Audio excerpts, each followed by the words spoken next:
ஓம் அமிர்தீஸ்வரிய நமக. ஓம் நம சிவாய. நாம இன்னைக்கு ஸ்ரீ குரு கீதை புத்தகத்துல 2வது அத்தியாயத்துல 11வது ஸ்லோகம் பார்க்க போறோம். லாஸ்ட் வீடியோல என்ன பார்த்தோம்? நம்ம எல்லாருக்குமே அன்புதான் தேவை. இறைவனும் அந்த அன்பை தனக்குள்ளேயே அனுபவிக்க முடியாது அப்படிங்கிறதுக்காக தான் நம்மளை படைச்சாரு. ஸோ நான் தன்னைத்தானே தனியாக பிரித்து வச்சாதான் அந்த அன்பை அனுபவிக்க முடியும், உணர முடியுன்றதுக்காக தான் அவருடைய பிரதிபலிப்பாக நம்ம எல்லாரையும் படைச்சாரு. நாம் ஆனால் அதை உணராமல் அவருடைய பிரதிபலிப்பு தான் நாம் அப்படிங்கிறதால நமக்கும் அந்த அன்பு தான் தேவை. அதை தான் நாம் ஏதோ விஷயங்களில் யார்கிட்டயோ மொத்தமாக போய் தேடிட்டு இருக்கோம். ஸோ மனிதர்கள் எல்லாருமே அந்த அன்பு தேவையில் இருக்கிறதால நமக்குள்ள அந்த சாட்டிஸ்ஃபேக்ஷன் கிடைக்காது. இறைவன் கிட்ட போகும்போது தான் அந்த முழுமையான திருப்தி கிடைக்கும். ஏன்னா அவர் தான் அன்புல முழுமையானவர், நிறைவானவர். ஸோ நம்ம எல்லாருக்குமே அவர்கிட்ட தான் அந்த திருப்தி கிடைக்கும் அப்படிங்கிற விஷயங்களை பார்த்தோமா. அடுத்தது நமக்குள்ள அந்த ஆன்மாவா இருக்கிறது இறைவன் தான். ஸோ இங்க இறைவன் அப்படிங்கிறவர் குரு. ஓகேங்களா? இறைவன் தான் குருவா வடிவமெடுத்து வந்திருக்காரு. இதுல ஒரு சிலருக்கு தோணலாம், இல்லையே இறைவன் கிட்ட மட்டும்தான் திருப்தி கிடைக்கும்ன்றீங்க, இல்லையே நான் போயிட்டு இப்போ ஒரு செட் ட்ரெஸ் வாங்கினா எனக்கு அவ்வளோ சந்தோஷமா இருக்கே, எவ்வளோ ஒரு புது ட்ரெஸ் அதை போடும்போது நான் அனுபவிக்கிறேன், அதில் ஒரு சந்தோஷம் கிடைக்குது. ஒரு கார் வாங்குறோன்னா இது என்னோட கார்னு சொல்லிட்டு அதில் எவ்வளோ ஒரு சந்தோஷம் கிடைக்குது. ஒரு வீடு வாங்கினா எனக்கு எவ்வளோ சந்தோஷம் கிடைக்குது. இந்த மாதிரி இப்போ ஒரு வேளை சாப்பாடு கூட ஃபுட்டு நல்லா எனக்கு பிடிச்ச ஃபுட்டுன்னு அதில் அவ்வளோ திருப்தி அடையிறனே. நீங்கள் இதில் சந்தோஷம் கிடைக்கலன்னு சொல்கிறீங்களே, இறைவன் கிட்ட மட்டும்தான் கிடைக்குதுன்னு சொல்கிறீங்களே, இது எப்படி நான் அக்செப்ட் பண்ண முடியும் அப்படின்னு சொல்லிட்டு ஒரு கொஷின் வரலாம். ஆக்சுவலாக இப்போ நான் சொல்ல போகிற விஷயத்த நல்லா கவனித்து பார்த்து உங்களுக்குள்ள போட்டு யோசிங்க. அப்போ உங்களுக்கு இந்த மாயையுடைய விளையாட்டு புரியும். ஓகேங்களா? ஏன்னா இப்போ ஒரு கார் வாங்குறீங்க. அந்த கார் வாங்கும்போது உங்கள் கைக்கு வரும்போது ஒரு திருப்தி கிடைக்குது. அப்பா இது புது கார், என்னோட கார், இனிமேல் இதை வச்சு நான் எங்கே வேணாலும் போக முடியும், என்னோட கார், எனக்குன்னு ஒரு சொந்தமாக ஒரு கார் வந்துருச்சு, அதுவும் சூப்பரான கார், நான் ஆசைப்பட்ட கார் எனக்கு கிடைச்சிருச்சு அப்படின்னு சொல்லிட்டு ஒரு திருப்தி அடையிறீங்க. ரொம்ப ஹாப்பியாக ஃபீல் பண்ணுறீங்க. அந்த காரை அப்படி என்ஜாய் பண்ணுறீங்க. ஓகேங்களா? ஆக்சுவலாக இப்போ உங்களுக்கு ஒரு சந்தோஷம் கிடைச்சிருக்கு. ஓகேங்களா? இப்போ நான் சந்தோஷமாக தானே இருக்கேன், ஏன் எனக்கு சந்தோஷம் எங்கேயுமே கிடைக்கல, இறைவன் கிட்ட மட்டும்தான் கிடைக்குதுன்னு நீங்கள் எப்படி சொல்ல முடியும் அப்படிங்கிறது உங்களுடைய கொஷின் வச்சுப்போம். இது உங்களோட கொஷின் மட்டும் இல்லை, எனக்குமே நார்மலாக நமக்கு தோணக்கூடிய ஒரு விஷயம் தான் இல்லையா? இது நம்ம கிளியர் பண்ணாதான் நம்ம மைண்டு அடுத்த விஷயத்தை அக்செப்ட் பண்ணும். ஓகேங்களா? அப்போ உங்களுக்கு உண்மையா என்ன சந்தோஷம் கிடைச்சிருக்குன்னு சொல்லிட்டு நல்லா உள்ளூர நல்லா ஊடுருவி பார்த்தீங்கன்னா தெரியும். ஆக்சுவலா நேத்து வரைக்கும் உங்க மனசு இந்த கார் கிடைச்சாதான் எனக்கு திருப்தி அப்படின்னு சொல்லி உங்க மனசு பாத்தீங்கன்னா ஒரு தேடுதல் இருந்திருக்கும், ஒரு ஏக்கத்தில் இருந்திருக்கும். இந்த கார் கிடைச்சாதான் திருப்தி, அதை முதல்ல நான் வாங்கணும்னு சொல்லி உங்க மனசு தான் ஆக்சுவலா அது மேல அவ்வளோ ஒரு அடிக்ஷன்ல அது பின்னாடி ஓடிட்டு இருந்திருக்கும் உங்க மனசு. ஒன்ஸ் இந்த கார் கிடைச்ச உடனே பார்த்தீங்கன்னா உங்களுடைய மனம் நிறுத்தப்படுது அந்த இடத்துல. நீங்க அந்த சந்தோஷமா இருக்க அந்த செகண்ட் பார்த்தீங்கன்னா உங்களுடைய எந்த பிரச்சனையும் உங்களுக்கு ஞாபகம் வராது. உங்க வீட்டில் இருக்க பிரச்சனையா இருக்கட்டும், சுத்தி இருக்க மற்றவங்க ஏற்படுத்தக்கூட பிரச்சனையா இருக்கட்டும், அல்லது ஃபியூச்சரை பற்றின பயங்கள், இந்த மாதிரி எந்த ஒரு உணர்வுக்குமே உங்க மனம் இடம் கொடுத்துருக்காது. அந்த செகண்ட் பார்த்தீங்கன்னா மனம் நிறுத்தப்பட்டிருக்கும். ப்ரெசன்ட் மொமெண்ட்ல அந்த காரை முழுமையா அது அனுபவிக்கும். ஓகேங்களா? ஸோ அதனால தான் உங்களுக்கு உங்க மனசுக்கு அவ்வளோ திருப்தி, அவ்வளோ சந்தோஷம் அந்த செகண்ட் கிடைக்குது. அடுத்து கார் வாங்கி ஒரு நாள் என்ஜாய் பண்ணுவீங்க, 2 நாள் என்ஜாய் பண்ணுவீங்க, ஒரு மாசம் கூட வச்சுக்கோங்க நீங்க அந்த சந்தோஷத்திலே இருக்கீங்கன்னு. ஆக்சுவலா ஒரு நாளைக்கு மேலே அதை தாண்டாது. அதுக்குள்ளேயே மனம் என்ன பண்ணிடும், 1008 எண்ணங்களை உள்ள கொண்டு வர ஆரம்பிச்சிடும். ஓகேங்களா? அப்போ திரும்ப என்ன ஆகும், மனம் வேற வேற விஷயங்கள் பின்னாடி ஓட ஆரம்பிச்சிடும். ஓகேங்களா? இங்க உங்களோட திருப்தி அப்படிங்கிறது அந்த கார் கிடையாது. நீங்க நல்லா ஊடுருவி உங்களுக்குள்ள கவனிச்சீங்கன்னா தெரியும், உங்க மனம் அந்த இடத்துல நிறுத்தப்படுது. வேற எது பின்னாடி உங்க மனசு ஓடல. அதனாலதான் உங்களுக்கு அந்த சந்தோஷம் கிடைக்குது. இதுதான் பாத்தீங்கன்னா அந்த இறைவனுடைய பேருணர்வு, பேரானந்த நிலைன்னு சொல்லுவோம் இல்லையா? அதனுடைய ஒரு ட்ரெய்லர் மாதிரி வச்சுக்கோங்க. இப்போ மூவிலாம் பார்த்தா நம்ம ஒரு ட்ரெய்லர் பார்ப்போம் இல்லையா? அந்த மாதிரி ட்ரெய்லருடைய ஒரு செகண்ட் 2 செகண்ட் சீன் மாதிரி இந்த சந்தோஷம் அப்படிங்கிறது. அப்போ ஞான மார்க்கப்படி பார்த்தோம்னா மனம் வந்து வேற எந்த ஒரு சிந்தனையிலும் இல்லாம மனம் வந்து பாத்தீங்கன்னா அந்த நிற்கும் போது, மனம் நிறுத்தப்படும் போது உங்களுக்கு அந்த அந்த பேரானந்த நிலை தானாவே உங்களுக்குள்ள உணர ஆரம்பிப்பீங்க.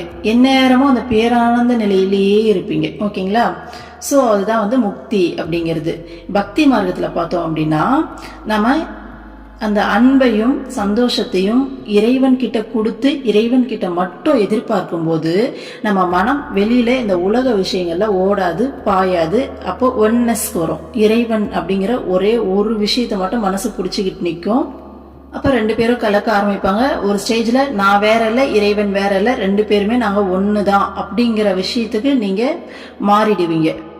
அப்பயே நீங்க அந்த பேரானந்த நிலை, இறைவனும் நீங்களும் வேற வேற எல்லாம், இறைவன் எந்நேரமும் எந்த ஸ்டேட்ல இருக்காரோ அதே ஸ்டேட்ல நீங்களும் இருக்க ஆரம்பிப்பீங்க. ஸோ அதுதான் முக்தி. ஞான மார்க்கத்திலையும் மனம் நிறுத்தப்படும் போது அந்த நான் அப்படிங்கிற குறுகிய மனத்திலிருந்து அந்த விஸ்வ மனத்துக்கு அவங்க மாறுவாங்க. இந்த பிரபஞ்ச சக்தி, இந்த பிரபஞ்ச பேராற்றலோட அவங்க கலந்துருவாங்க. ஓகேங்களா? ஸோ பார்த்தா வேற வரியை தவிர டெஸ்டினேஷன் ஒண்ணுதான். ஸோ ஞான மார்க்கத்தின்படி நம்ம அனுபவிக்கிற ஒவ்வொரு பொருள்கள்லையும் கிடைக்கிற சந்தோஷங்கிறது அங்கே மனம் நிறுத்தப்படுது. அதனால கிடைக்கிற சந்தோஷமே தவிர அந்த பொருளால கிடைச்ச சந்தோஷம் நம்ம ஃபேக்கா மாயையில ஏமாறுறோம் அப்படின்னு சொல்லி பார்த்தோமா. அதே மாதிரி பக்தி மார்க்கத்துல பார்த்தோம் அப்படின்னா நமக்கு இறைவன் மட்டும்தான் நிரந்தரம். மற்ற எல்லாமே வந்து பாத்தீங்கன்னா நிரந்தரம் இல்லாத விஷயங்கள். அப்போ நிரந்தரம் இல்லாத விஷயங்கள்ல போய் அந்த செகண்ட் சந்தோஷத்தை நம்ம அனுபவிச்சுட்டு திரும்ப பாத்தீங்கன்னா அம்மா பஜன்ல பாடுவாங்க, இந்த உலக பொருள்கள் எல்லாத்துலயுமே கிடைக்கக்கூடிய சந்தோஷம் அது சந்தோஷமே கிடையாது, அது துன்பம், இன்பம் கிடையாது, அது துன்பம்னு பாடுவாங்க. எனக்கு ஸ்டார்டிங்ல அம்மா எப்படிமா இது துன்பமாகும், அது கிடைச்ச சந்தோஷம் தானமா கிடைக்குது அப்படின்ற மாதிரி தான் தோணுச்சு. அப்புறமா கொஞ்சம் யோசிச்சு பார்க்கும்போது தான் தெரிஞ்சது. இப்போ ஒரு காரே எடுத்துப்போமே, கார் தானே எக்ஸாம்பிள் சொல்லிட்டு வந்தோம். கார் கிடைக்குது உங்களுக்கு.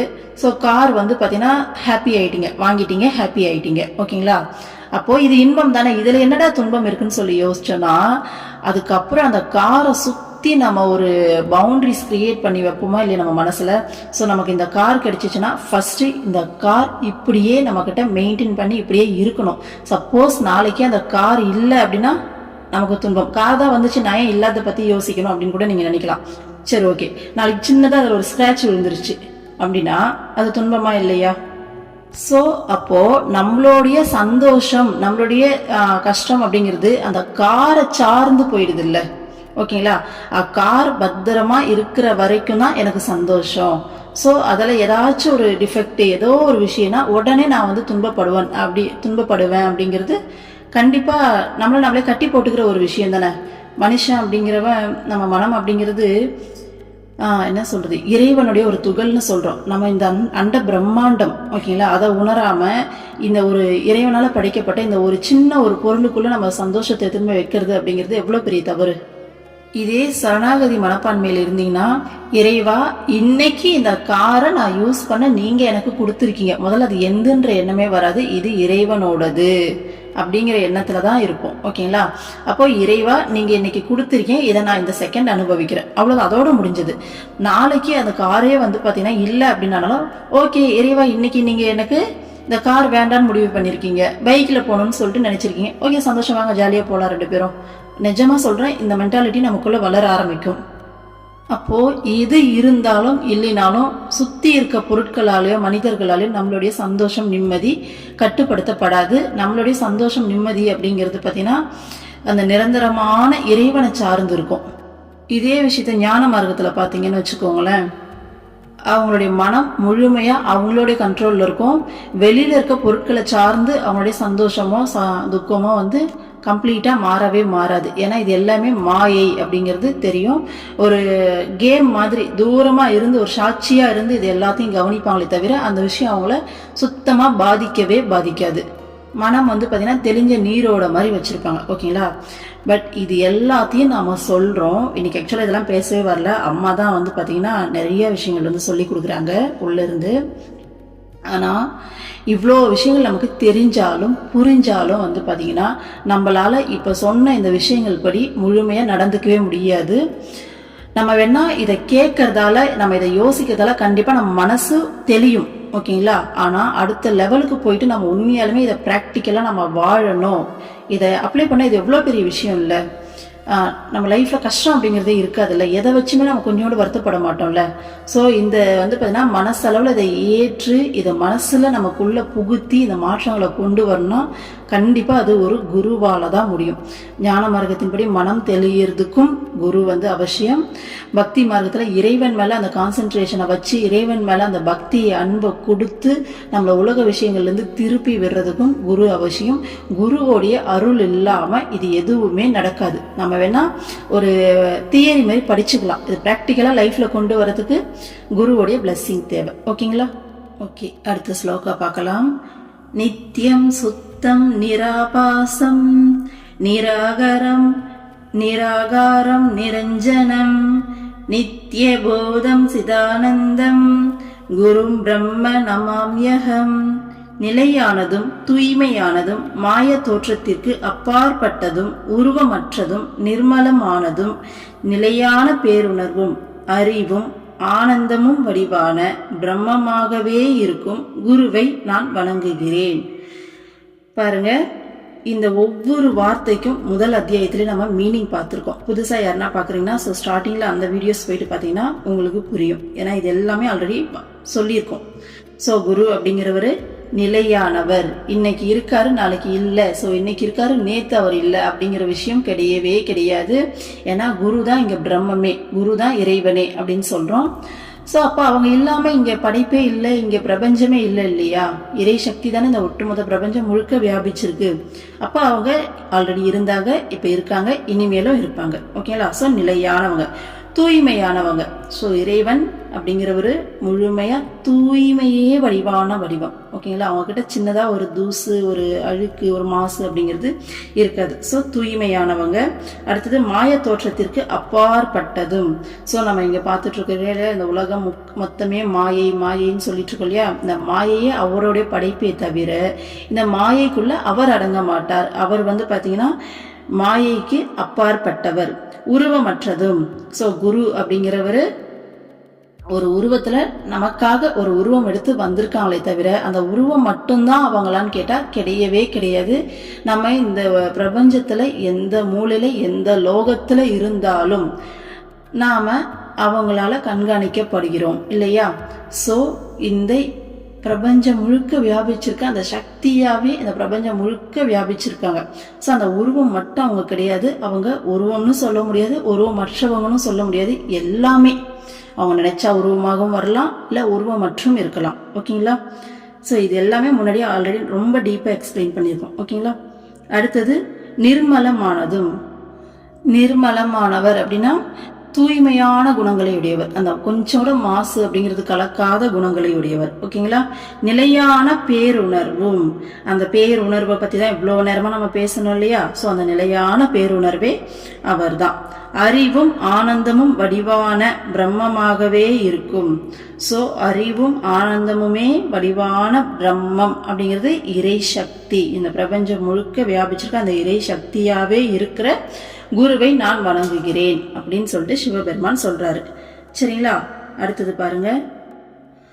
சகல புவன சிருஷ்டி ஹை கல்பிதா சேஷ சிருஷ்டி ஹை நிகில நிகம திருஷ்டி ஹை सत्पदार्थैक सृष्टि है असद्गण परमेष्टि है सत्पदार्थैक दृष्टि है भवगुण परमेष्टि है मोक्ष मार्गैक दृष्टि है सगल भुवन रंग स्थापना स्तंभ यष्टि है सगरुण रस वृष्टि है तत्वमाला समष्टि है सगल समय सृष्टि है सच्चिदानंद दृष्टि है निवसद मयि नित्यम श्री गुरोर दिव्य दृष्टि है சகல உலகங்களையும் படைப்பதும் படைப்பில் உள்ள அனைத்தையும் சங்கல்பிப்பதும் எல்லா வேதங்களின் பார்வையாக இருப்பதும் உள்ளதும் உள்ளது போல் தோன்றுபவனுமான பொருள்களை படைப்பதும். இன்னொரு டைம் படிக்கிறேன் பாருங்க. உள்ளதும் உள்ளது போல்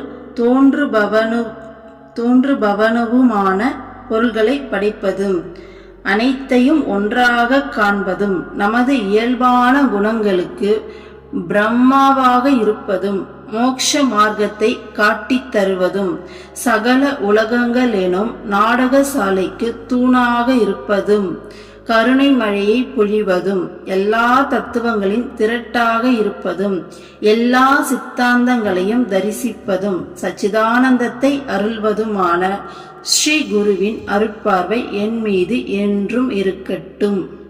ஸோ 2 ஸ்லோகா சேர்த்து ஒன்றாவே வந்திருக்கு. ஸோ அதனால தான் மீனிங்கும் பெருசா இருக்கு. பாருங்க, சகல உலகங்களை படைப்பதும். ஸோ நேத்துக்கு முன்னாடி நாள் வீடியோ அதுதான் பார்த்தோம் இல்லையா? 5 தொழில்களை புரிவது யாரு? குரு அப்படின்னு சொல்லிட்டு படைத்தல், காத்தல், அழித்தல், மறைத்தல், அருளல், இந்த 5ஐயும் குரு தான் பண்றாருன்னு சொல்லி பார்த்தோம் இல்லையா? ஸோ அப்ப சகல உலகங்களையும் படைக்கிறது யாரு? குரு. படைப்பில் உள்ள அனைத்தையும் சங்கல்பிப்பதும் அவர்தான். ஓகேங்களா? ஸோ இந்த படைப்பில் இருக்க எல்லா விஷயத்தையும் உருவாக்குறதும் அவர்தான். எல்லா வேதங்களின் பார்வையாக இருப்பதும். ஸோ எல்லா வேதங்களுடைய பார்வையாக இருப்பது குரு. குரு தத்துவத்துடைய சாரம் தான் அது எல்லாமே. உள்ளது போல் தோன்றுபவனுமான பொருள்களை படைப்பதும். ஸோ நம்ம சொல்றோம் இல்லையா, இந்த உலகம் அப்படிங்கிறது மாயை, நம்ம பார்க்கறது எல்லாமே மாயை, இது எதுவுமே உண்மை கிடையாது, இறைவன் மட்டும்தான் உண்மை. அப்போ இங்கே மாயைன்னு சொல்றீங்க, இல்லைன்றீங்க, எப்ப எல்லாமே இருக்கேப்பா என் கண் இதில் நான் பார்க்கறேனே அப்படின்ற ஒரு ஃபீல் நமக்கு வருது இல்லையா? அப்போ உள்ளது போல் தோற்றம் அளிக்குது இல்லையா? இங்க எல்லாமே இருக்கிற மாதிரியே இருக்கு இல்லையா? அப்போ அந்த பொருள்களை படிச்சதே யாரு? இந்த மாயையை கிரியேட் பண்ணதே அவர் தான். ஸோ மறைத்தல் அப்படிங்கிற தொழில நம்ம பார்த்தோம் இல்லையா? இந்த மாயையை கிரியேட் பண்றதும் அவர் தான். அடுத்து அருளல் அப்படிங்கிற அந்த 5வது தொழில அந்த மாயையிலிருந்து நம்மளை காப்பாத்துறதும் அவர் தான் சொல்லி பார்த்தோம் இல்லையா? அப்போ இந்த நம்ம கண்ணுக்கு பார்த்தா இருக்கிற மாதிரியே தெரியுற இந்த பொருட்களை படைச்சதும் யாருதான்? குரு தான். அனைத்தையும் ஒன்றாக காண்பதும். ஸோ குருவை பொறுத்த வரைக்கும் இங்க ஒன்னுலேருந்து இன்னொன்னு வேறுபட்டதே கிடையாது. இங்க எல்லாமே அவர் கண்ணுக்கு ஒன்னாதான் தெரியும். இங்க எல்லாமே அவர் தான். குருமார்கள் பாத்தீங்கன்னா தன்னிலிருந்து இன்னொரு விஷயத்த வேறுபடுத்தியே பார்க்க மாட்டாங்க. எல்லாமே தானாவே உணர்வாங்க. அதனாலதான் நம்ம எல்லாரோட ஃபீலிங்ஸும் அவங்களால முழுமையா உணர முடியுது. ஓகேங்களா? அந்த பிரபஞ்ச உணர்வு அவங்களுக்கு இருக்கும். மொத்தமா இந்த பிரபஞ்சம் முழுக்க எல்லாத்தையும் முழுமையா உணர முடியும். காரணம், அவங்க தன்னிலிருந்து எதையுமே வேறுபடுத்த மாட்டாங்க. எல்லாமே தானாவே பார்ப்பாங்க. அவங்கள பார்த்தீங்கன்னா அவ்வளோ பணிவு, அவ்வளோ தன்னடக்கம் இருக்கும். அந்த நான் என்ற எண்ணம் சுத்தமா இருக்காது. ஒரு சின்ன சின்ன பொருளுக்கு கூட பார்த்தீங்கன்னா அவ்வளோ மரியாதை கொடுப்பாங்க. எதையும் அந்த உதாசீனப்படுத்துற, இப்போ நம்மளாம் வீட்டில் இருக்குன்னா டக்குன்னு ஏதோ திங்ஸ் அப்படி காலில் அப்படி தள்ளி விட்டு கூட போவோம். ஆனால் குருமார்கள் கிட்ட கவனிச்சிங்கன்னா தெரியும், அந்த மாதிரி ஒரு ஆட்டிடியூடே இருக்காது. ஏன்னா அவங்க கடவுளாவே இருக்காங்க. ஆனால் பார்த்தீங்கன்னா அவங்களுடைய பணிவு அப்படிங்கிறது வேற லெவல்ல இருக்கும். அம்மா கூட சொல்லியிருப்பாங்க, ஒவ்வொரு பொருளையும் நான் பகவானாவே பார்த்தேன், நீங்களும் அப்படிதான் ப்ராக்டிஸ் பண்ணணும்னு சொல்லுவாங்க. அந்த வார்த்தையை சொல்லும்போது நமக்கு உள்ள அண்டர்ஸ்டாண்ட் ஆகாது. எப்படா பொருட்கள் எல்லாம் அப்படி நம்மளுடைய இஷ்ட தெய்வமா பார்க்கறது அப்படின்னு சொல்லிட்டு. ஏன் அவங்களுக்கு அந்த உணர்வு வருதுன்னா, தண்ணிலிருந்து எதையுமே அவங்க வேறுபடுத்தி பார்க்கல. ஓகேங்களா? ஸோ எல்லாத்தையுமே இறைவனாவே பார்க்கறாங்க. அந்த இறைவனே அவங்க தான் இல்லையா? ஸோ உயிருள்ள உயிரற்ற எல்லா பொருள்களையும், எல்லா உயிர்களையும், எல்லாத்தையுமே இறைவனாவே பார்க்கறாங்க. தன்னுடைய ஸ்வரூபமாவே பார்க்கறாங்க. அதனாலதான் அவங்களுக்கு தன்னிலிருந்து வேற ஒரு விஷயம் தெரியல. அந்த ஒன்னஸ் அவங்க கையில இருக்கும். ஒன்னஸ் தான் அவங்களுடைய அந்த இயல்பே. ஸோ இது எப்படி அப்படிங்கிற விஷயத்த நம்ம ஆல்ரெடி எக்ஸ்பிளைன் பண்ணியிருக்கோம் இல்லையா? இந்த பிரபஞ்சம் முழுக்க அந்த இறை சக்தி மட்டும்தான் வியாபிச்சிருக்கு. அது மட்டும்தான் இருக்கு. அது பார்த்தீங்கன்னா தன்னைத்தானே வெவ்வேறு பொருள்களாக வெளிப்படுத்திக்குதே தவிர அது மட்டும்தான் ஆனால் இருக்கு அப்படின்ற மாதிரி நம்ம நல்ல டீப்பா லாஸ்ட் அத்தியாயத்திலே, முதல் அத்தியாயத்திலே நம்ம எக்ஸ்பிளைன் பண்ணியிருப்போம். ஏன்னா இறைவன் அப்படிங்கிறவரு ஒவ்வொரு அணுவுக்குள்ள இருக்க அந்த ஆற்றலாவும் இருக்கக்கூடியவர். அப்போ சயின்ஸ் படி பார்த்தா இங்க எல்லாமே அணுக்களால் ஆனதுன்னு சொல்லி படிச்சிருப்போம் இல்லையா? நம்மளுடைய ஸ்கின்ல இருந்து ஒரு புக்கா இருக்கட்டும், இல்ல பேசிட்டு இருக்க இந்த போனா இருக்கட்டும், எல்லாமே அந்த அணுக்களுடைய கூட்டமைப்பு அப்படிங்கறத நம்ம படிச்சிருப்போம். சோ அந்த அணுக்குள்ள இருக்க ஆற்றலா இறைவன் இருக்காருன்னா, அப்ப உயிருள்ள உயிரற்ற எல்லாத்துலயும் அவர் தானே நிறைஞ்சு இருக்காரு. அந்த இறை சக்தி மட்டும் தான் இந்த பிரபஞ்சம் முழுக்க நிறைஞ்சிருக்கு. இதை டீட்டெயில்டா நம்ம ஆல்ரெடி எக்ஸ்பிளைன் பண்ணிருக்கோமா? சோ அதை பார்த்துட்டு இதை பாக்குறவங்களுக்கு கண்டினியூஷன் புரியும். ஓகேங்களா? அப்போது அதனால தான் அவங்க அது கம்ப்ளீட்டாக அவங்க தெளிஞ்சிட்டாங்க இல்லையா, அதை புரிஞ்சுக்கிட்டாங்க, முக்தி அடைஞ்சிட்டாங்க இல்லையா. அதனால் அனைத்தையும் ஒன்றாக அவங்களால காண முடியுது. ஓகேங்களா, அனைத்தையும் ஒன்றாக காண்பதும், அதுதான் இந்த வார்த்தைக்கான அர்த்தம். அடுத்தது நமது இயல்பான குணங்களுக்கு பிரம்மாவாக இருப்பதும். ஸோ நம்மளுடைய இயல்பான குணங்களுடைய பிரம்மனா யாரு, படைக்கும் கடவுள் இல்லையா. ஸோ நம்மளுடைய இயல்பான குணங்களை படைக்கிறவரே யாரு தான், குரு. நம்மளுடைய குணங்களுடைய பிரம்மா. மோட்ச மார்க்கத்தை காட்டி தருவதும், நமக்கு கண்டிப்பா மோட்ச மார்க்கத்தை காட்டி தருவது யாரு, குரு தான் இல்லையா. சகல உலகங்கள் எனும் நாடகசாலைக்கு தூணாக இருப்பதும். ஸோ இந்த உலகமே ஒரு நாடக மேடை, இங்கே எல்லாமே பார்த்தீங்கன்னா ஒரு ட்ராமா தான் நடந்துகிட்டு இருக்கு. நேற்று கூட நம்ம பேசியிருப்போம், இது ஒரு கேமாக பாருங்க, உள்ளே போய் டீப்பாக யோசிக்காம கொஞ்சம் தூரமாக இருந்து பார்த்தீங்கன்னா உங்களுக்கு இந்த கேம் புரியும் அப்படின்னு சொல்லி. ஸோ இந்த உலகம் அப்படிங்கிற நாடக மேடைக்கு தூணாக இருக்கிறது யாரு, குரு, இறைவன். இறை சக்தி இல்லைன்னா இந்த நாடகம் ஏதாச்சும் இருக்கா, எதுவுமே இல்லை இல்லையா. ஸோ தூணாக இருப்பதும், கருணை மழையை பொழிவதும். குருவோடைய கருணையை பற்றி நம்ம வார்த்தைகளில் சொல்ல முடியாது இல்லையா. நம்ம எல்லாருமே அதை அனுபவத்தில் வச்சு தான் இந்த புத்தகத்தை இவ்வளோ தூரம் உட்காந்து கேட்க முடியுது. ஏன்னா மற்ற யாருக்கும் இது புரியவே புரியாது, இதை கேட்கணுன்ற இன்ட்ரெஸ்டும் வராது. கண்டிப்பாக வேண்டான்னு சொல்லி தள்ளிவிட்டு வேறு விஷயத்து மேலே தான் மனசு ஓடும். இந்த புக்கை நீங்கள் கேட்டுட்ருக்கீங்க அப்படின்னாலே 100% குருவோடைய கருணையை ஓரளவுக்காச்சும் அனுபவிச்சிருந்தா மட்டும்தான் இதை அண்டர்ஸ்டாண்ட் பண்ண முடியும். ஆனால் குருவுடைய முழுமையான கருணையை நாம் முழுமையாக அனுபவிச்சோமான்னு கேட்டால் கிடையவே கிடையாது. என்னைக்கு நாம் முழுமையான அந்த முழு சரணாகதியில் அந்த நான் அப்படிங்கிற அந்த நம்மளோட ஈகோவை இழக்கிறதுக்கு முழுமையாக நம்ம மனசை அக்செப்ட் பண்ணி, நான் ஒன்று கிடையாது, இங்கே அந்த ஈகோவை என்னை அழிக்கிறதுக்கு நான் ரெடியாக இருக்கேன், என்னன்னா என்னுடைய உடலை கிடையாது என்னுடைய மனசை அழிக்க நான் ரெடியாக இருக்கேன்னு என்னைக்கு நாம் ஃபுல் சரண்டரில் நிற்கிறோமோ அன்னைக்கு குருவுடைய முழுமையான அந்த கருணையை நம்ம அனுபவிப்போம். கருணையே உருவான உருவம் குரு. நாம் இப்போ நாமம் கூட வேணாம், என்னையே எடுத்துக்கோங்களேன். உண்மையாக உள்ளே திரும்பி பார்த்தா அவ்வளோ அழுக்கு, அவ்வளோ குப்பை, அவ்வளோ ஒரு சுயநலம் எல்லாமே இருக்குது. ஆனால் என்னையும் பார்த்தீங்கன்னா தன்னோட பிள்ளையாக ஏற்றுக்கிட்டு திருத்தி வழி நடத்தி கொண்டு போகிறாங்க அம்மா அப்படின்னா அவங்களுக்கு எவ்வளோ கருணை இருந்தா. ஏன்னா அந்த இவ்வளோ பெரிய பிரபஞ்சத்தில் நான் ஒரு தூசு கூட இல்லை இல்லையா. ஆனால் இந்த தூசுக்கு பார்த்தீங்கன்னா ஒவ்வொரு செகண்ட் டேக் கேர் பண்ணுறாங்க இல்லையா. எனக்கு வலிச்சா அவங்களுக்கு வலிக்குது. என்னுடைய இந்த வலியை இவ்வளோ பெரிய பிரபஞ்சத்தில் அந்த பிரபஞ்ச சக்தியாகவே இருக்கிறவங்களுக்கு என்னோட வலியை அவங்களுக்கு உணரணும்னு என்ன அவசியம் இருக்குது. ஆனால் உணர்றாங்க, ஒவ்வொரு செகண்டும் டேக் கேர் பண்ணுறாங்க, பார்த்து பார்த்து எல்லாத்தையும் செய்கிறாங்க. நம்ம எல்லாருக்குமே இது நடந்துகிட்டு இருக்கு இல்லையா. நம்ம எல்லாருமே அம்மா எப்படி டேக் கேர் பண்ணுறாங்க. ஸோ அதுதான் அவங்களுடைய கருணை. ஓகேங்களா, கருணையே உருவமான உருவம். இப்போது நம்ம ஒரு ஆஃபீஸ்க்கு வேலைக்கு போகணும்னு வச்சுக்கோங்க. காலையில் அவசர அவசரமாக கிளம்பிட்டு இருக்கும்போது டைம் ஆயிடுச்சு அப்படின்னா டக்குன்னு நம்ம என்ன செய்வோம், பாருங்கள் சாப்பாடு எல்லாத்தையும் செஞ்சு வச்சுட்டு நீங்களே போட்டு சாப்பிட்டுக்கோங்க, எனக்கு டைம் கிடையாதுன்னு சொல்லிட்டு நம்ம என்ன பண்ணுவோம், கூட இருக்கவங்களுக்கு கொடுக்க வேண்டிய அந்த அன்பையும் அந்த இம்பார்ட்டன்ஸையும் கொடுக்கறத நம்ம அவாய்ட் பண்ணிட்டு டைம் ஆயிடுச்சு இல்லை நம்ம ஆஃபீஸ் லேட் ஆகிடும்னு சொல்லிட்டு கடகடன்னு சொல்லி கிளம்பி நம்ம ஓடிடுவோம் இல்லையா. அங்கே நம்மளோட விஷயத்தை தான் நம்ம முக்கியத்துவம் கொடுக்குறோம் இல்லையா. ஸோ இந்த மாதிரி ஒரு சின்ன சின்ன விஷயத்தை எடுத்து பார்த்தாலும் தெரியும் நமக்கு சுயநலமும் ப்ளஸ் மற்றவங்களுக்கு கொடுக்குற இம்பார்ட்டன்ஸும் அவ்வளோ குறைஞ்சிருக்கும். இதே மாதிரி இறைவன் நமக்கு கொடுக்க வேண்டிய இம்பார்ட்டன்ஸை கொடுக்கல அப்படின்னா நம்ம ஒரு செகண்ட் தாங்குவோமான்னு யோசிச்சு பாருங்க. ஒவ்வொரு செகண்டும் அவர் நம்மளை டேக் கேர் பண்ணணும் அப்படிங்கிற எக்ஸ்பெக்டேஷன் நமக்கு இருக்கு. ஈவன் நாம அடிக்கடி இறைவனை மறந்துட்டு ஏதோ ஒரு வேலையில ஏதோ ஒரு திங்கிங்ல இருப்போம். அப்போ டக்குன்னு நமக்கு ஒரு சின்னதா ஒரு காயம் படுது அப்படின்னாலும் ஐயோ கடவுள் இறைவா என்ன பண்ணிட்டு இருந்தீங்க, என்ன ஏன் இந்த அடிப்படை விட்டீங்க, ஐயோ வலிக்குது எனக்கு அப்படின்னு சொல்லிட்டு அந்த செகண்ட் நம்ம ஓடுவோம். இப்போ இவ்வளோ நேரம் மறந்துட்டு இருந்தோமே, ஆனாலும் அந்த இடத்துல நம்மளை காப்பாத்திருப்பாரு அவரு. அப்போ நாம இவ்வளோ நேரம் அவங்கள மறந்துட்டு இருந்தாலும் அவங்க நம்மள மறக்கிறது கிடையாது, நம்மளை டேக் கேர் பண்ண மறக்கிறதே கிடையாது. நாம இப்படி மறந்து இருக்கிறது அவங்களுக்கு கஷ்டமா இருக்கும் அப்படின்னு நமக்கு தெரிஞ்சாலும் நம்மளால அந்த மாதிரி முழுமையா இருக்க முடியாது. இயலாமை தான். நம்ம குரு தான் நமக்கு அந்த அருள் புரியணும். நாம அதுக்காக பிரார்த்தனை பண்ணிக்கிட்டே முயற்சி பண்ணிக்கிட்டே இருக்கணும். அப்போ அவங்களுடைய கருணை அப்படிங்கிறது எந்த அளவுக்கு இருக்கு இல்லையா. நீ என்ன நினைச்சாலும் நினைக்கலனாலும் என்ன பண்ணாலும் நான் உன்னை எந்நேரமும் பாதுகாத்துக்கிட்டே இருப்பேன், உன்னை கண்காணிச்சுக்கிட்டே இருப்பேன், உன் கூடவே இருப்பேன் அப்படின்ற மாதிரி அந்த கருணையோட அளவு எந்த அளவுக்கு இருக்கு பாருங்க. இறைவனை நோக்கி நீ ஒரு அடி எடுத்து வச்சா குரு வந்து உங்களை நோக்கி 100 அடி எடுத்து வைப்பாரு, அதுக்கான பிளெஸிங்ஸை கொடுப்பாங்க.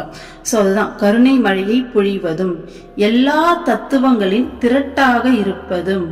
ஸோ எல்லா தத்துவங்களுடைய ஒட்டுமொத்த தொகுப்பு தான் யாரு? குரு. எல்லா சித்தாந்தங்களையும் தரிசிப்பதும், சச்சிதானந்தத்தை அருள்வதுமான. சச்சிதானந்தம் அப்படிங்கிறது வந்து பாத்தீங்கன்னா இதை 3ஆ பிரிப்பாங்க. இந்த ஒரு சொல்ல சத்து சித்து ஆனந்தம் அப்படின்னு சொல்லிட்டு. இதுல சத் அப்படிங்கிற ஒரு சொல்லுடைய மீனிங் அழிவற்ற உண்மை, எப்போதும் நிலைச்சிருக்கக்கூடிய அந்த இருப்பு சொல்வோம் இல்லையா. ஸோ எப்பயுமே சொல்லுவாங்க அந்த இருப்பு தான் நான். ஞான மார்க்கத்துல பாத்தீங்கன்னா தெரியும், அந்த இருப்பு தான் நான், அது மட்டும்தான் உண்மை, இங்க வேற எதுவுமே உண்மை கிடையாது அப்படின்னுவாங்க. அந்த இருப்பு அப்படிங்கிறது தான் பிரம்மம். ஓகேங்களா. ஸோ சத் அப்படிங்கிற சொல்லோடைய மீனிங் வந்து பார்த்தீங்கன்னா அழிவற்ற உண்மை, எப்பயுமே இருக்கக்கூடிய அந்த இருப்பு. ஓகேங்களா. அடுத்து சித் அப்படிங்கிற சொல்லோடைய மீனிங் தூய அறிவு, பிரஜை உணர்வு. ஓகேங்களா. தூய அறிவு, பிரஜை உணர்வுனா என்னன்னா, நல்லா நமக்குள்ள டீப்பா நான் ரமண மகரிஷி சொல்வார் இல்லையா, நான் யார்னு சொல்லி உள்ள போக போக போக இந்த மனமா, இந்த உடலா, இல்லை எதுதான் நான் இங்க அப்படின்னு சொல்லி பார்த்தோம்னா நமக்கு ஒரு உண்மை புரியும். இது எல்லாமே சுத்தி இருக்க எல்லாமே மாயை, இங்க நான் அப்படிங்கிற அந்த இருப்பு நிலை மட்டும்தான், இங்க எதுவுமே கிடையாது, அந்த இருப்பு மட்டும்தான் உண்மை. சோ அப்படிங்கிற அந்த தூய்மையான அந்த அறிவு இருக்கு இல்லையா, இந்த அறிவு கிடைச்சாதான் அதுதான் ஞானம் அடையுதுன்னு சொல்றோம் இல்லையா. அந்த தூய்மையான அந்த அறிவை தான் வந்து பாத்தீங்கன்னா சித் அப்படிங்கிற பதத்தால சொல்றாங்க. அடுத்து ஆனந்தம் அப்படிங்கிறது எல்லையற்ற பேரின்ப நிலை, அந்த பரமானந்த நிலை சொல்றோம் இல்லையா, பேருணர்வுன்னு சொல்லுது, பேரானந்த நிலைன்னு, அததான் வந்து பாத்தீங்கன்னா ஆனந்தம். ஸோ சச்சிதானந்தம் அப்படிங்கிறது என்ன சொன்னா, சத்துனா அந்த இருப்பு நிலை சொன்னோம், சித் அப்படின்னா இந்த பிரஜை தூய்மையான அறிவு சொன்னோம், ஆனந்தம்னா பேரானந்த நிலை சொல்றோம். அந்த இருப்பிலேயே தனக்குள்ள இருந்த அந்த இருப்பிலேயே இருந்து நம்ம அறிவை கொண்டு யோசிச்சு, ஓகேங்களா, அமைதியா, ஓகேங்களா, இந்த நான் அப்படிங்கிற அறிவால் அதை உணர முடியாது, அமைதியா உள்ளுக்குள்ளேயே டிராவல் பண்ணி பண்ணி பண்ணி பண்ணி அந்த இருப்பை உணர்ந்து பேரானந்த நிலையில நிலைக்கக்கூடியதுதான் சச்சிதானந்தம். ஓகேங்களா. அப்படிப்பட்ட சச்சிதானந்தத்தை நமக்கு அருள்வது யாரு? குரு. ஓகேங்களா. அததான் நம்ம முக்தி அப்படின்னு சொல்றோம். ஓகேங்களா. குருமார்கள் எல்லாரும் இந்த நிலையில தான் இருக்காங்க. ஸோ இந்த வெளி உலகத்திலிருந்து நம்மளுடைய மைண்டை கம்ப்ளீட்டாக உள்முகமாக வந்து திருப்பி விட்டு நமக்குள்ளேயே வந்து நாம் அமைதியாக உள்முகமாக வந்து பயணப்பட்டு நம்மளுடைய இருப்பை உணர்ந்து, ஓகேங்களா.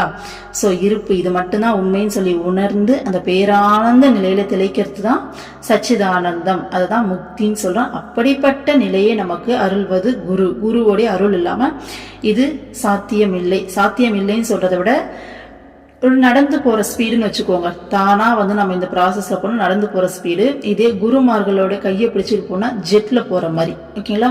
அவ்வளோ ஸ்பீடா வந்துட்டு ப்ராசஸ் நடக்கும். ஓகேங்களா. ஸோ அதை தான் சொல்றாங்க. அப்போ அந்த சச்சிதானந்தத்தை அருள்வதுமான ஸ்ரீ குருவின் அருட்பார்வை என் மீது என்றும் இருக்கட்டும் அப்படின்னு சொல்லிட்டு சிவபெருமான் சொல்றார். ஓகேங்களா.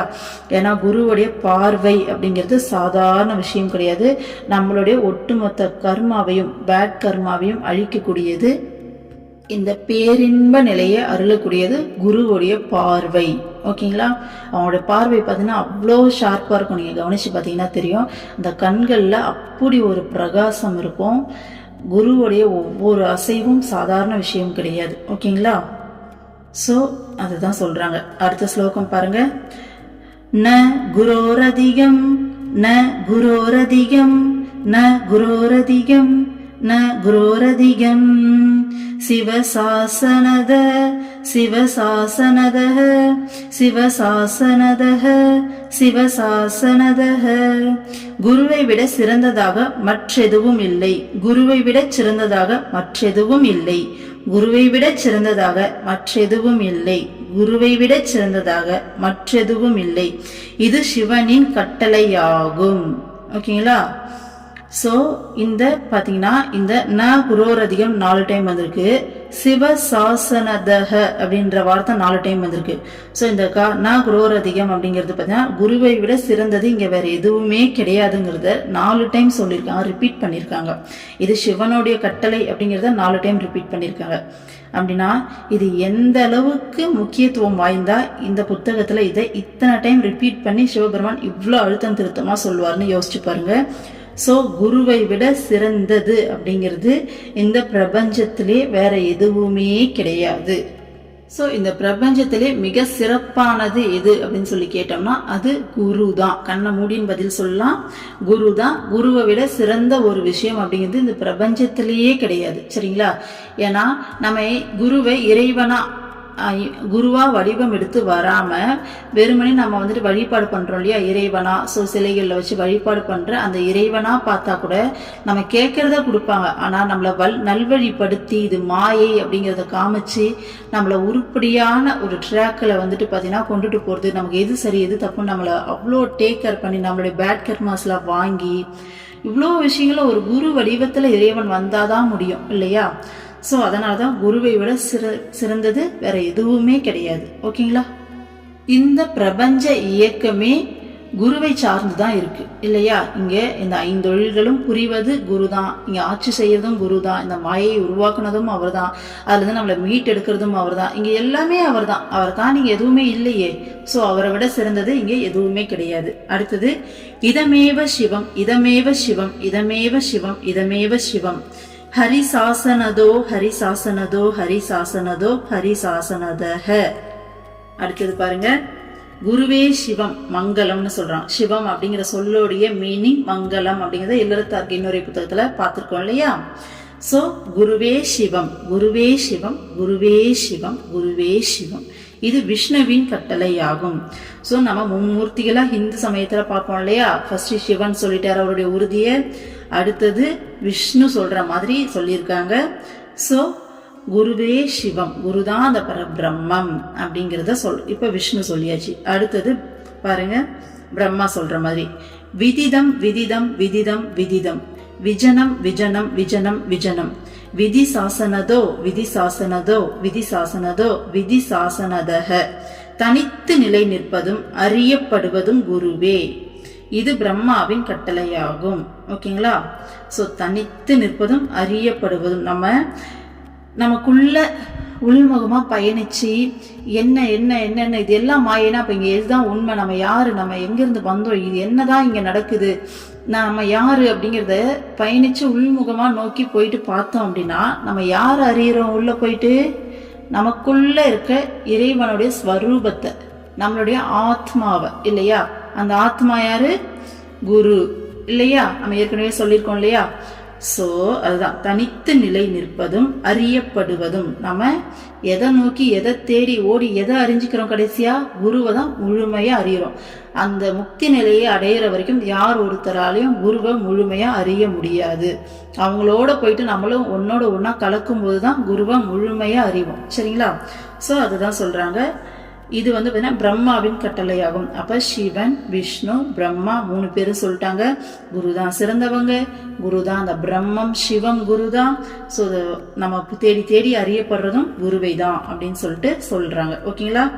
அடுத்தது பாருங்க, ஏவம் வீதம் குரும் தியாத்வா ஞான முத்பத்யே ஸ்வயம் ததா குரு பதேசேன முக்தோ அகமிதி பாவயேத்.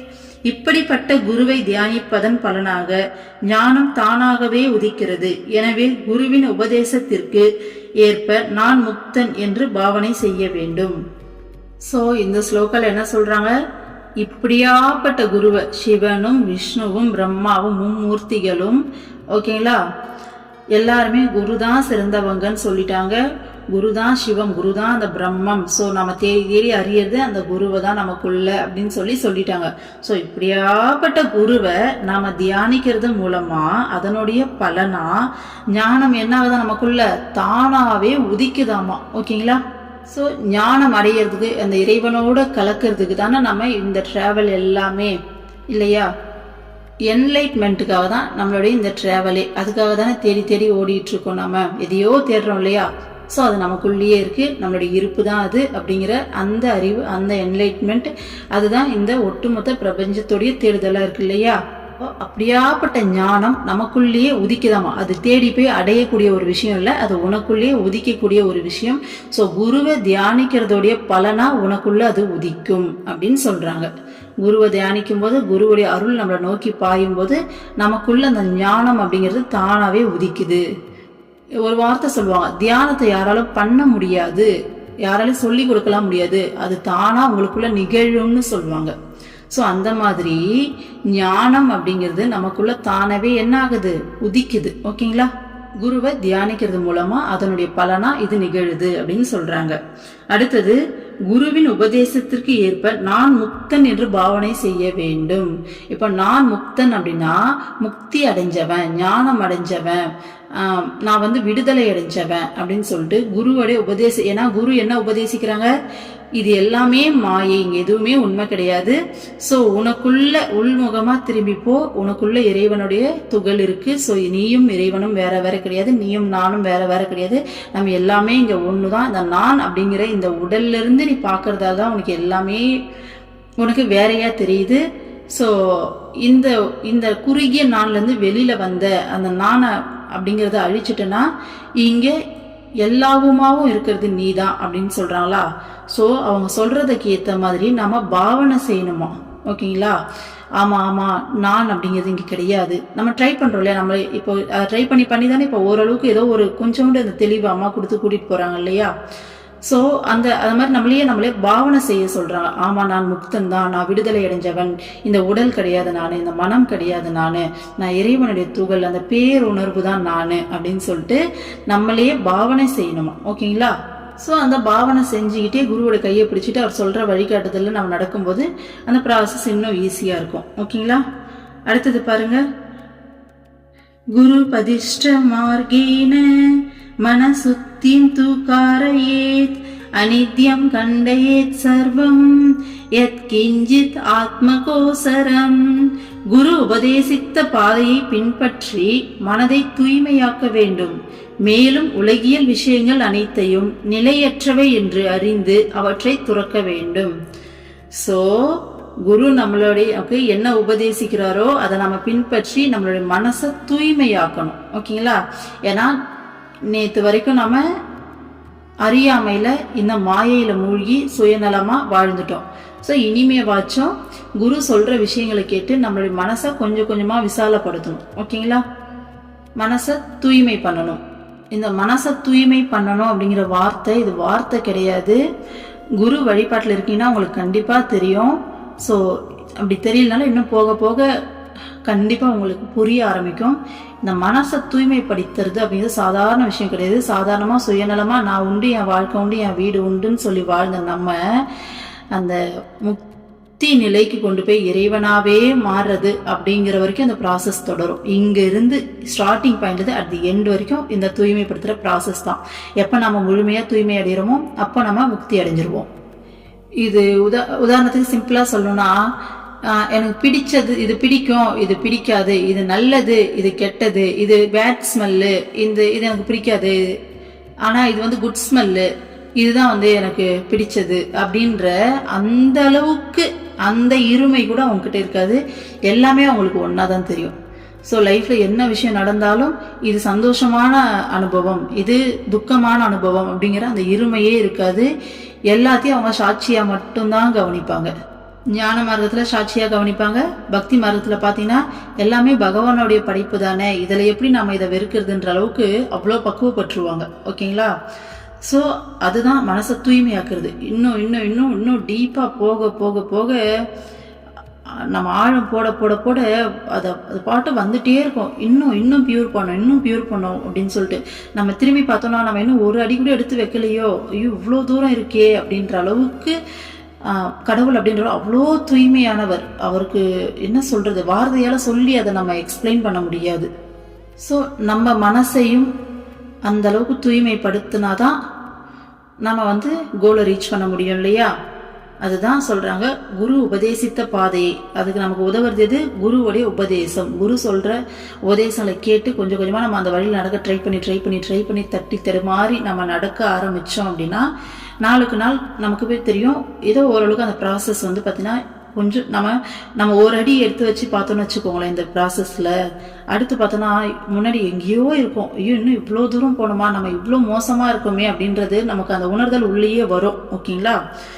ஸோ அந்த மாதிரி போய் நம்மளுடைய மனசை வந்து தூய்மையாக்கணும். அடுத்தது உலகியல் விஷயங்கள் அனைத்தையும் நிலையற்றவை என்று அறிந்து அவற்றை துறக்க வேண்டும். நமக்கு தெரியும் இல்லையா, நம்ம இவ்வளோ தூரம் பார்த்துக்கிட்டு வரோம் அப்படின்னா, ஸ்டார்டிங்லேருந்து ஃபாலோ பண்ணுறீங்கன்னா, அம்மாவை கூட உங்களுடைய குரு கூட ட்ராவல் பண்ணுறீங்கன்னா ஒரு கட்டத்தில் நல்லா தெளிவாக தெரிஞ்சிடும், இது எல்லாமே மாயை தான், இது எல்லாமே நிலையற்றவை தான். இறைவன் நம்மளுடைய குரு மட்டும்தான் இங்கே நிலை, அது மட்டும் நிரந்தரம், வேறு எதுவுமே நிலை கிடையாதுன்னு தெரியும். ஆனால் நம்மளால் அவ்வளோ சீக்கிரமாக அதை துறக்கவே முடியாது. ஏன்னா நமக்குள்ள வாசனைகள் பல லட்சம் பிறவி எடுத்திருக்கோம், அதுக்கான வாசனைகள் அவ்வளோ இருக்கும். ஸோ அவ்வளோ ஈஸியாக திறந்துட முடியாது. 100% நமக்கு எல்லாத்து மேலேயும் அந்த ஈடுபாடு குறையும், நாளுக்கு நாள் குறைய ஆரம்பிக்குமே தவிர டக்குன்னெலாம் திறந்துட முடியாது இல்லையா? ஸோ அதை நாம் என்ன பண்ணோம், துணிஞ்சு துறக்கணும் அப்படின்னு சொல்கிறாங்க. ஓகேங்களா? அப்படி துறக்கும் போது தான் நமக்கு ப்ராசஸ் இன்னும் ஸ்பீட் ஆகும். நமக்கு மேலோட்டமா பார்க்கும்போது இல்லையே நான் நிறைய விஷயத்த திறந்துட்டேன், இப்போ எனக்கு அந்த ஆசையில எதுவுமே இல்லையேன்னு தோணும். ஆனா உள்ளூர போய் பார்த்தீங்கன்னா உங்களுக்குள்ள அவ்வளோ ஆசைகள், அவ்வளோ விஷயம் உள்ள புதஞ்சு இருக்கும். அதெல்லாம் குரு எடுப்பாங்க, வெளில எடுத்து எல்லாத்தையும் வாஷ் அவுட் பண்ணுவாங்க. ஓகேங்களா?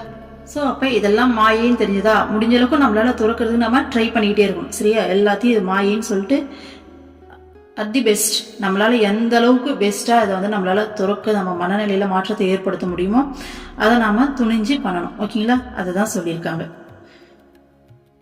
ஸோ இன்னைக்கு 18வது ஸ்லோகம் வரைக்கும் பார்த்துருக்கோம். நாளைக்கு 19வது ஸ்லோகம் பார்க்கலாம். ஓகேங்களா? ஸோ இதோடு இன்னைக்கு வீடியோவை முடிச்சுக்கலாம். ஓம் அமிர்தீஸ்வரி நமக. ஓம் நம சிவாயா. சர்வம் கிருஷ்ணார்ப்பணம்.